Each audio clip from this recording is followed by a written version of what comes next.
Կոմիտաս Սողոմոն Գևորգի Սողոմոնյանը ծնվել է 1869 թվականի սեպտեմբերի 26-ին Քյոտահիայում։ Եղել է հայ մեծ երգահան, երգիչ, երաժշտական էթնոլոգ, երաժշտագետ, վարդապետ, ուսուցիչ, բանահավաք, խմբավար, մանկավարժ, հայկական ազգային կոմպոզիտորական դպրոցի հիմնադիր։ Քյոտահիայում շատ հայեր էին ապրում, սակայն նրանք թուրքախոս էին։ Սողոմոնը նույնպես տանը թուրքերեն էր խոսում։ Կես տարեկան էր, երբ կորցրեց մորը։ 10 տարեկանը դեռ չէր լրացել, երբ կորցրեց նաև հորը։ Նրա խնամքով զբաղվել է իր տատը Մայրամը։ Կոմիտասի գործունեությունը Էջմիածնում սկսվեց 1887 թվականին, երբ նա ընդունվեց Գևորգյան ճեմարան։ Կոմիտասը Գևորգյան ճեմարանում է ձեռք բերել երաժշտական կրթությունը։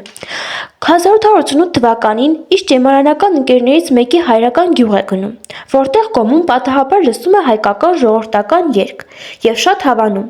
Այս դեպքը շատ կարևոր դեր է ունեցել Սողոմոնի վրա, այդուհետ ամբողջ կյանքում զբաղվում է ժողովրդական երգերի հավաքմամբ և մշակմամբ։ 1894 թվականին նա ավարտել է Շարագնա ժողովրդական երգերի ժողովածուի հավաքագրում ստեղծումը, որը ներառում է օրորոցային, սիրային, հարսանեկան և պարային 25 երգ։ Կոմիտասը հավաքել և գրի առել նաև հոգևոր երաժշտություն։ Նրան հաջողվել է գրի առնել և մոռացումից փրկել ժողովրդական և հոգևոր երաժշտության բազմաթիվ նմուշներ, այդ թվում կռունկը, Մոկաց Միրզան, Լորվա Գութաներգը, Անտունին, Սևանա ծռերը և այլն։ Կոմիտասը գրել է հիմնականում դաշնամուրային վոկալ և խմբերգային ժանրերում։ Առանձնանում են Չինարեսը, Հովարեկ Սարեժջան, Ծիրանի ծառ և այլ ստեղծագործություններ։ Սկսել է նաև օպերա գրել Թումանյանի անուշ պոեմի հիման վրա, սակայն տարբեր պատճառներով այդպես էլ ավարտին չի հասցրել։ Կոմիտասը հրաշալի ձայն է ունեցել։ Նա բարիտոն էր, կարողանում էր նվագել սրինգների տարբեր տեսակներ։ Կոմիտասի ստեղծագործական կյանքը խաթարվել է 1915 թվականին հայոց ցեղասպանության հետևանքով։ Նրան մի շարք հայերի հետ աքսորել են։ 1915 թվականի ապրիլի 24-ի գիշերը օսմանյան իշխանությունները ձերբակալեցին հայ մտավորականներին, այդ թվում Կոմիտասին, որը աքսորվեց Անատոլիայի խորքերը։ Ճանապարհին նա ականատես եղավ դաժանությունների, ծեծի, խոշտանգումների ու սպանությունների, ինչը խորապես ազդեց նրա հոգեկանի վրա։ Թուրք որոշ գործիչների միջամտությամբ նրան վերադարձրեցին Կոստանդնուպոլիս, սակայն նա արդեն այլևս նույն Կոմիտասը չէր։ Վերադարձից հետո նա դարձավ լռակյաց, ընկճված կասկածամիտ։ Անընդհատ վախենում էր, որ նորից կգան։ Նրա տարօրինակ վարքագիծը շատերին համոզեց, որ նա խելագարվում է, բայց ժամանակակից մասնագետները կարծում են, որ նա տառապում էր ծանր տրավմատիկ հոգեբանական խանգարումից։ 1916 թվականին Կոմիտասին տեղափոխեցին Կոստանդնուպոլսի հոգեբուժարան, ապա տեղափոխեցին Փարիզ բուժման։ Նա աստիճանաբար փակվեց ինքն իր մեջ, գրեթե դադարեց շփվել ու երաժշտությամբ զբաղվել։ Երբեմն նա նվագում կամ երգում էր, բայց այդ պահերը գնալով նվազում էին։ Այն հարցը, թե Կոմիտասը իսկապես խելագարվել էր, թե պարզապես դարձել էր թուրքական քաղաքականության զոհ, մինչ օրս մնում է քննարկման առարկա։ Ոմանք պնդում են, որ նա հոգեկան ծանր հիվանդություններ ուներ, իսկ մյուսներն ասում են, որ նրա մեկուսացումն ու լռեցումը Օսմանյան կայսրության կողմից մշակութային ցեղասպանության մի մաս էր։ 1935 թվականին Կոմիտասը վախճանվեց Փարիզի Վիլերվար հոգեբուժարանում։ 1936 թվականին նրա անկյունը տեղափոխվեց Երևան։ Չնայած կյանքի վերջին տարիների ողբերգությանը, նրա թողած ժառանգությունը դարձավ հայկական երաժշտության հիմնասյուն։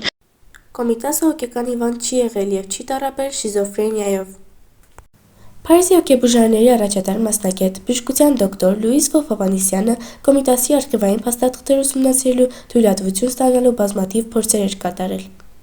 Երկու անգամ թե Փարիզում, թե Պոլսում Կոմիտասին հիվանդանոց տեղափոխել են խաբեությամբ։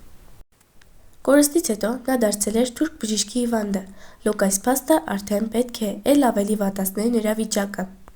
Հոգեբուժարանում հիվանդներին տալիս էին կոպիտ կոշիկ և ոտքը հարելով Կոմիտասը ստացավ այրան վարակում։ 20-րդ դարի սկզբին նա ամենահայտնի հայն էր Եվրոպայում, և եթե նա խոսեր թուրքերի վայրագությունների մասին, դա կունենար ռումբի պայթյունի ազդեցություն։ Խելագարության անվան տակ Կոմիտասին հոգեբուժարանում փակել և հոգեմետ դեղերով նրա ակտիվությունը ընկճել խնդրի ամենալավ լուծումն էր։ Աշիլ Գորկու Ոստանի Կադոյանի մանկությունը։ Աշիլ Գորկին ծնվել է 1904 թվականին Արևմտյան Հայաստանի Խորկոմ գյուղում, որը գտնվում էր Վանի վիլայեթայում, ներկայումս Թուրքիայում։ Նրա մանկությունն անցել է հայկական գյուղական միջավայրում, որտեղ մեծ տեղ էր տրվում ավանդույթներին, ընտանիքին եւ բնության հետ կապին։ Գորկու ընտանիքը պատկանում էր հայկական միջին խավին։ Նրա հայրը Սեդրակ Կադոյանը զբաղվում էր աշխատանքով արտերկրում, հիմնականում ԱՄՆ-ում, եւ հազվադեպ էր լինում ընտանիքի կողքին։ Նրան մեծացնում էր մայրը Շուշանի Կադոյանը, ով եղել է նրա կյանքի ամենակարևոր մարդկանցից։ Գորկու մանկության տարիներին հայկական գյուղերում կրթությունը բավականին սահմանափակ էր։ Նա հաճախել է տեղի հայկական դպրոցը, որտեղ սովորում էին գրաճանաչություն, մաթեմատիկա եւ եկեղեցական գրություններ։ Նկարչության հանդեպ սերը ձևավորվել է հենց այս շրջանում, երբ նա սկսեց դիտարկել հայկական եկեղեցիների զարդանախշերը եւ գյուղական կյանքի մանրամասները։ Աշիլ Գորկին իր մայրիկի Շուշանիկի հետ ստիպված էր լքել Օսմանյան կայսրությունը եւ տեղափոխվել ԱՄՆ հայոց ցեղասպանության պատճառով։ 1915 թվականին, երբ Օսմանյան կայսրությունում սկսվեցին հայկական տեղահանություններն ու կոտորածները, Գորկու ընտանիքը եւս տուժեց։ Նրանք ստիպված էին փախչել Վանում ապաստան գտնելու համար, սակայն այստեղից էլ ստիպված եղան շարունակել իրենց տեղաշարժը։ 1920 թվականին Գորկին մեկնել է ԱՄՆ, փրկվելու եւ նոր կյանք սկսելու նպատակով։ ԱՄՆ-ում նա սկսեց զբաղվել արվեստով, ընդունեց Աշիլ Գորկի կեղծանունը եւ դարձավ աբստրակտ էքսպրեսիոնիզմի հիմնադիրներից մեկը։ Աշիլ Գորկու ստեղծագործությունները, որտեղ հեղինակը պատմում է իր ամբողջ ցավը ցեղասպանության մասին։ Աշիլ Գորկին, որպես հայոց ցեղասպանությունը վերապրած նկարիչ, իր արվեստում հաճախ անդրադարձել է այդ ողբերգությանը, փոխելով ցավը վերածական եւ սիմվոլիկ պատկերների։ Նրա որոշ կարևոր աշխատանքներ, որտեղ արտահայտվում է ցեղասպանության հետևանքով կրած տառապանքը։ Աշիլ Գորկու կյանքն ու արվեստը լի էին ցավով, բայց նաեւ ստեղծագործական հզորությամբ։ Նրա գործերը միայն տառապանքի մասին չէին, այլև վերածննդի, հույսի եւ հիշողության ուժի։ Աշիլ Գորկու ստեղծագործություններում կա մի խոր անհատական դրսևորում, որը վերածվել է արվեստի կարևոր մաս։ Իր կյանքի ընթացքում ստեղծած նկարների մեջ հաճախ պատկերված են ուժեղ էմոցիաների թեմաներ, անձնական ցավեր ու բնապատկերներ, որոնք խորհրդանշում էին նրա անցած ճանապարհը ցեղասպանության, ընտանիքի կորուստի եւ հայրենիքի հետ կապի ողբերգությանը։ Աշիլ Գորկու արվեստը խորը կապ ուներ իր մանկության հիշողությունների, հայկական արմատների եւ մոր կերպարի հետ։ Նրա նկարներում հաճախ առկա էին խորհրդանշական պատկերներ, որոնք արտացոլում էին անցյալի ցավը, կարոտն ու հայրենիքի հետ կապված հույզերը։ Աշիլ Գորկու ստեղծագործությունների մեջ իր կարևոր տեղն ունի մոր կերպարը, որը հաճախ հանդիպում է նրա նկարներում։ Նրա ամենահայտնի կտավներից մեկը Գորկին իր մոր հետ ինքնակենսագրական նկարն է, որտեղ պատկերված են ինքը Գորկին եւ իր մայրը Շուշանիկը։ Կա մի դրվագ, որը հաճախ շեշտում է մոր ձեռքերի դիրքը։